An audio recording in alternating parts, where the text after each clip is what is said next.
Сәлеметсіздер ме, құрметті көрермен, біздің каналға қош келдіңіз. Әлемде және Қазақстанда болып жатқан маңызды және шұғыл жаңалықтарды арнамыздан бақылап отырыңыз. Видео кеңінен тарап, қажетті жерлерге жету үшін видео астындағы бір лайк және жазылу түймелерін басыңыз. Қолдарыңыз қабатуаның қабырғаларына тисін.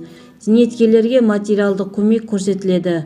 Министрлік мәлімдеме жасады. Еңбек және халықты әлеуметтік көрсету министрлігі мессенджерлер мен әлеуметтік желілерде үкімет қаулысымен барлық зейнеткерлерге коммуналдық қызмет бағасының өсуіне байланысты материалдық көмек көрсететіні туралы тараған ақпаратты жоққа шығарды. Үкімет тарапынан дотациялық қаржылық көмек көрсету туралы қабылданған жоқ.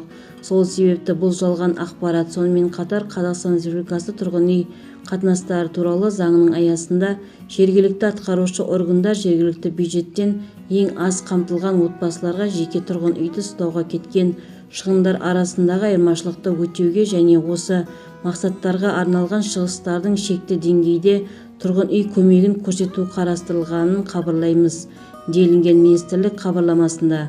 Бұл көмекке тұрғын үй көмегін тағайындау туралы мемлекеттік көрсетілетін қызмет арқылы құжаттарды тапсыруға болады. Толығырақ төмендегі сайтымыздан көре аласыздар. Егер біздің видеоролик ұнаса, подписаться және бір ғана лайк түймесін басып кетулеріңізді сұраймыз.